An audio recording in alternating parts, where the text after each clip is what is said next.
வணக்கம்.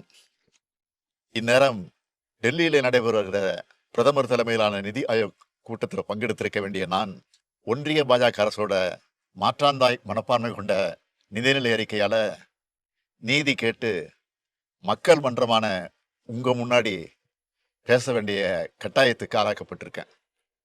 தமிழ்நாட்டில் நடைபெறும் உங்களுடைய திராவிட மாடல் அரசு கடந்த 3 ஆண்டு காலமா எத்தகைய முற்போக்கு மற்றும் தொலைநோக்கு திட்டங்களை செயல்படுத்திட்டு வருதுன்னு உங்க எல்லாருக்குமே நல்லா தெரியும். நம்ம அரசோட திட்டங்களின் பயன்கள் ஒவ்வொரு குடும்பத்துக்கும் ஒவ்வொரு குடிமகனுக்கும் நேரடியாக கிடைக்குது. அதனாலதான் திமுகவுக்கு வெற்றி மேல வெற்றி குவியுது. நாள்தோறும் திட்டங்கள், மக்கள் மனந்தோறும் மகிழ்ச்சி, இதுதான் நம்ம அரசோட எண்ணம். இப்படிப்பட்ட நம்மோட எண்ணங்களுக்கு இடையூறு ஏற்படுத்துகிற செயல்களை ஒன்றிய அரசு தொடர்ந்து செஞ்சுக்கிட்டு வருது.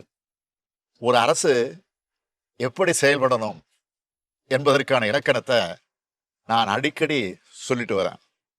ஒரு நல்ல அரசுன்றது வாக்களிச்ச மக்களுக்கு மட்டும் இல்ல, வாக்களிக்க மறந்த மக்களுக்கும் சேர்ந்து பாடுபடணும்.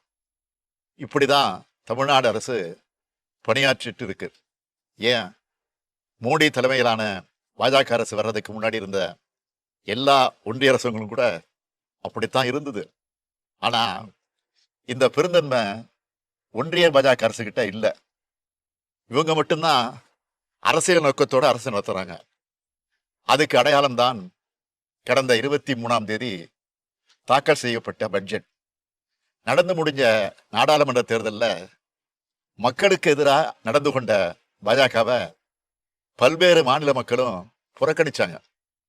அப்படி புறக்கணிச்ச மாநிலங்கள்ல அந்த மாநில மக்களை பழிவாங்கிற பட்ஜெட்டா தான் ஒன்றிய நிதியமைச்சர் தாக்கல் செஞ்சிருக்க பட்ஜெட் அமைஞ்சிருக்கு. ஒட்டுமொத்த இந்திய மக்களுக்காகவும் உருவாக்க வேண்டிய பட்ஜெட்டை இந்தியா கூட்டணிக்கு வாக்களிச்ச மக்களை பழிவாங்க உருவாக்கி இருக்கார். இது இந்திய அரசியலமைப்பு சட்டத்தின்பால் அவர் ஏற்றுக்கொண்ட பதவி பிரமாணத்துக்கு முரணானது. ஒன்றிய பாஜக அரசானது தொடர்ச்சியா தமிழ்நாட்டை புறக்கணிச்சுக்கிட்டே வருது. தமிழ்நாட்டுக்குன்னு அவங்க அறிவிச்ச ஒரே ஒரு சிறப்பு திட்டம்னா அது மதுரை எய்ம்ஸ் மருத்துவமனை தான்.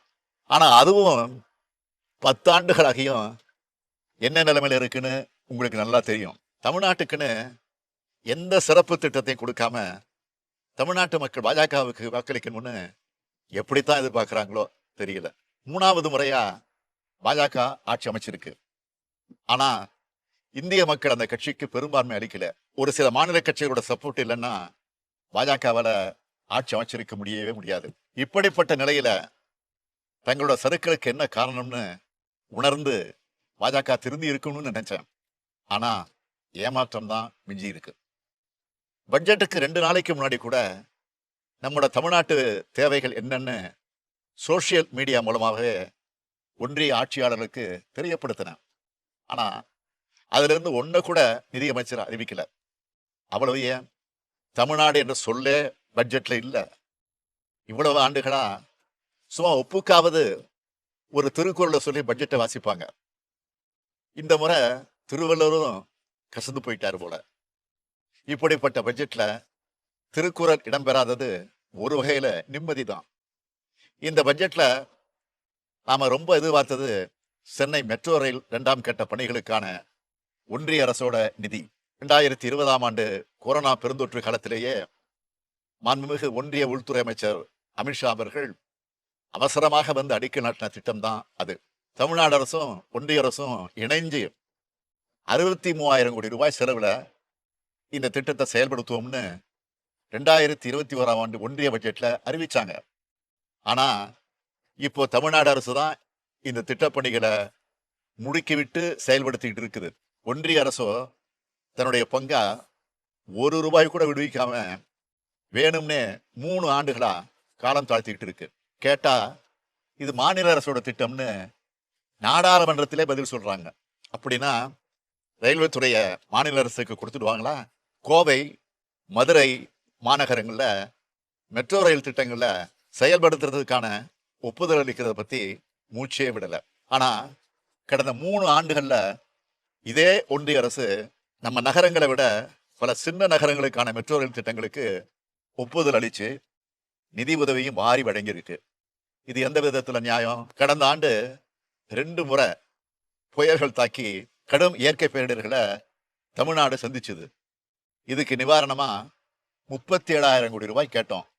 ஆனா ஆண்டுதோறும் வழக்கமா வழங்கப்பட வேண்டிய 276 கோடி ரூபாய் நிதியை அளிச்சுட்டு ஏமாத்திட்டாங்க. சரி, இந்த பட்ஜெட்லயாவது வெள்ள நிவாரண அறிவிப்பு வெளியாகும்னு காத்திருந்தோம்.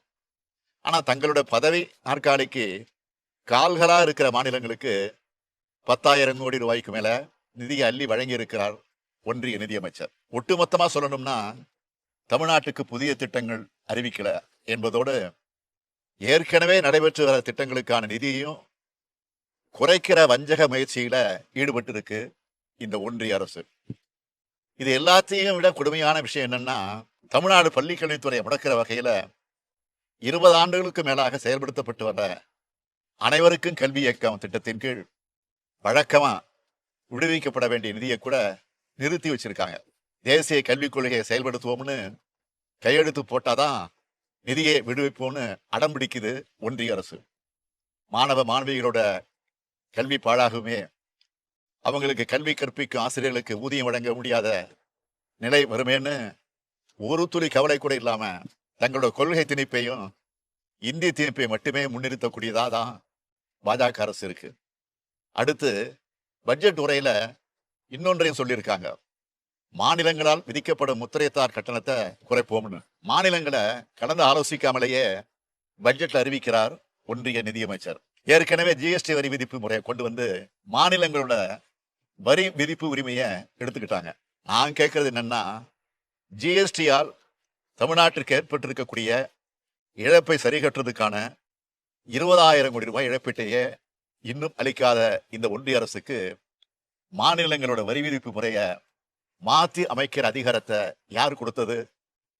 கடந்த 10 ஆண்டுகளா வருமான வரி சலுகையின்றி தவிச்சிட்டு இருக்க நடுத்தர குடும்பங்களுக்கு வெறும் 17,500 ரூபாய் சலுகையை மட்டும் வழங்கி அந்த சலுகையும் பெரும்பான்மையோருக்கு கிடைக்காம செஞ்சுட்டு பெரும் வரி சலுகை கொடுத்ததா மார்த்தட்டிக்குது இந்த ஒன்றிய அரசு. இது தமிழ்நாட்டை பழிவாங்குகிற பட்ஜெட் மட்டுமல்ல, ஒட்டுமொத்த இந்திய நாட்டு மக்களையே பழிவாங்குகிற பட்ஜெட். சுயநலத்துக்காக நாற்காலியை காப்பாத்திக்க போட்டுக்கொண்ட பட்ஜெட் இது. ஒன்றிய அரசுக்கு தமிழ்நாட்டு மக்களின் குரலா, ஏன் இந்திய நாட்டு மக்களின் குரலா ஒன்னு சொல்றேன். மேலும் மேலும் தவறு செய்றீங்க, மேலும் மேலும் தோல்விகளை சந்திப்பீங்க. இந்திய நாடாளுமன்றத்தோட இரு அவைகளும் கொந்தளிக்கிற மாதிரி இந்திய மக்களோட மனங்களும் கொந்தளிப்புல இருக்கு. இதுக்கு பாஜக பதில் சொல்லியே தீர வேண்டும்.